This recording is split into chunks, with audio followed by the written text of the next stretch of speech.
Everyone was sitting with an awkward face, and suddenly he was told not to come tomorrow. He didn't believe it at first, but with an awkward smile, he asked if tomorrow was his off day or something. But the man beside him shouted with anger and said, "You don't have to come tomorrow anymore." But Ed thought he was drunk, but they assured him this was their final decision, and they had already talked about it many times. But Ed couldn't believe what they were saying. They all promised to defeat the Demon King together. But one of the party members reassured him that they were dead serious. They began to explain why it came to this. When Ed joined the party, he showed that he was very talented, and he helped them many points on their journey. But now he has turned into someone totally different. He began to slack off and lazy around while everyone was training to improve their skills. He even neglected the duties that he was entrusted with. Even if there is a chance in the future he might be motivated, but they have suffered quite a bit, so they had no choice but to be banished from the party. There is awkward silence in the room, and that's when a message popped up. Condition has met. 10 minutes until return. And Ed smiled and shouted yes. It was as if our boy had the World Cup in his hand. Our boy Ed was acting all along. Everything was his plan from the very beginning. Everyone is dumbfounded by his action. They are thinking that the shock might have busted his fuse. But Ed assured them that he is totally fine. It was just that his wish finally came true, and he opened a dimensional storage and started to take things out. Like a kid taking out candy from his bag. Everyone is shocked to see his dimensional storage skill. This skill is so rare and useful that they were drooling after seeing it. But he shifted their focus by giving them the exclusive instruction he wrote for everyone. And now they are even more shocked. He wrote the best training methods for each and every one, like Archer, Mage, Hero, and Lancer classes. So that they can grow stronger faster without any problem. He even put together a map of dungeons in very detail to avoid traps and get the materials with ease. Basically, our boy handed them the cheat code. But the party members refused to believe that. Because how can he know the location of a place he has never been before? But Ed shushed him, saying that it's a trade secret. And he can't tell them, because he is not part of the hero's party anymore. And instantly, the main hero bows down and asks for his forgiveness. One by one, everyone started to apologize. But for some reason, Ed does not look happy at all. In fact, he looks worried for some reason. And they are taking back their decision. And the main hero shamelessly asks Ed to join their party again. But Ed refused their offer with a stone face. Everyone is stunned by his refusal. But the main hero realizes that it's not right to banish someone and asks them again to join. Ed bids farewell by saying he's looking forward to seeing them defeat the Demon King. Ed jumped out the window and ran into town, finally standing on top of the bell tower. Suddenly, a light appeared, and the portal sucked him in. He is in a strange white room, and we see lots of doors with numbers. Ed finally sat down on one of the chairs. While looking at the crystal ball, Ed says it is time to fulfill his promise to send him home. But the other side of the table is empty. Ed was remembering how he came here in the first place. One day our protagonist was minding his business and suddenly bought here. The only thing that caught his attention was the pure white book cover. And there was only one door. And the book instructs him to go through that door into another world. Join the hero party as a companion. Work together with them for more than half a year to gain a certain level of trust and get kicked out of that party. And then the condition will be met. After that, he will be able to return to this place. Also, a door will only open once. Once the door is closed, another will appear. He will never be able to visit the previous door. And that is how he completed his entire 100 world visit. Man, he went through a lot. So, he asked the crystal ball at least a little bit of reward would be nice for all the ridiculous hard work he did. But he hears nothing as usual. Every time he returns to this white dimension, his body gets reset like it was when he first arrived here. After visiting 100 worlds for hundreds of years, he is just a normal dude. Or is he? Ed was vividly trying to recall the past memory of the previous world he visited. There is definitely more to the story. And the crystal ball is shining. Every time he returned to the world, he would receive a skill. He calls those exile skill. Some of those skills are Wanderer's Treasury, dimensional storage that can store anything even if it changes the world, Traveler Footprint, that can automatically record places he visited, Glass of 7 Lights, a skill that allows him to see dormant human talent, a half-fledged counterfeiter, basically like a printer. Because of those skills, he was able to complete all those 100 worlds. So, one last time, he put his hand on the crystal ball. I hope that this time he will get something that will let him return to his world. But after using the crystal ball, his face is somewhat questionable. This is the first time he got one-time use ability.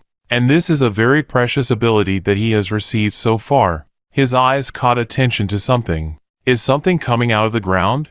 Is that a door? But there has never been a door on this side of the table. He ran as fast as he could and saw a door with the number 000. This could be the door to his home world. He is really happy. This is it. After all his suffering and waiting for 100 years, as soon as he opens this door, he will return to his world. Time in his world flows normally, so in his world, 100 years have already passed. So, there is almost nothing left for him. Everything was stolen from him. Without giving any reason or choice, he was forced to do the labor. At least they could make it up for what he did. Or do they want him to use his last skill? He still gets not replay as usual. Suddenly, a book dropped. It's the same book as when he first arrived. And in the instruction book, it says the digits under the number plate represent the time passed in that world since he visited last. He looks at the door, 000, and there are 4 zeros, which means, in his world, time hasn't passed yet. That meant he could return to the time when he was kidnapped. Our boy Ed is right, he was kidnapped. With all his excitement, he was trying to open the door, but the door was locked. And again someone just shoots a book like a bullet in the head. There is a key inside the book. There is also more instruction. This key is very special. It can override the previous rule. He can visit any one of the worlds he visited previously, and then he can return to his home world. And this is a one-time use key. Ed is feeling a bit skeptical about it. He is thinking about all the negative what-if possibilities. But on the other hand, it's a free ride. Just by visiting one of the previous worlds, he would return to his home world. He is trying to select which one he should visit. And he stands before the first world he visited. According to the door, 10 years have already passed since his last visit. He started to recall his memory of this world. Everything was new to him, and without any knowledge, he was thrown into this world. And with his ability, he could only become a guard at maximum. Only a hero can join a hero's party. It was because of his skill as an accidental flag bearer that he was able to join the party. But he is still surprised at how he was with them. He didn't possess any power or skill to fight against monsters. He did everything he could. From lodging, managing supplies, carrying luggage, gathering information about travel distance, negotiations, and every other thing he could think of for a year and a half before he was exiled. Our boy was slave by choice, just so he could return home. And we think our life is unfair when we ran out of ketchup. This was the first world he visited, and he was kicked out halfway through their journey. So, he really want to know what really happened after 10 years. Since it has been 10 years, the world must be very peaceful by now. And 10 years are long enough to defeat the Demon King. So, he finally decided to visit this peaceful world. Even though this is like working overtime without any payment. Not that he got any before. It would be a lie if he said he hated all of it. Sure, there were hard times, but he also had nice memories that he still misses. He opens the door, and he lands in the same place as when he arrived for the first time. He put the key in his bag because it would be very bad if he lost it. The only ticket to his home. From a distance, he saw a town and thought there shouldn't be any monsters. Since there is no Demon King in this world, suddenly, something came out of the ground. He dodged the attack, and it's a big snake monster. He opened this dimensional storage and took out a sword that pretty much looked like portable version Excalibur. Snake monster won a piece of our boy, but only if he knew that today would be his coffin dance day. Ed used one of his exile skill, Impenetrable Wall, and the snake felt like he was biting a rock. After failing his first attack, he threw magic dissolving liquid, but Ed happily absorbed all of that magic like appetizer. And now, to finish his meal, he slices the snake in the middle, very meticulously. A nice clean cut like a pro. As he was walking toward the town, something horrific caught his attention. Without even noticing, he speeds up to check. Ed is shocked to see what's going on with the town, and why is the town falling apart? Was the town attacked by a demonic beast? But that should not be possible because there is no Demon King alive. Then perhaps is it because of the war between nations? He saw an old man, and the man asked him, "Why is he here? Did he get false information?" He throws a bag and tells him to take it and be careful next time.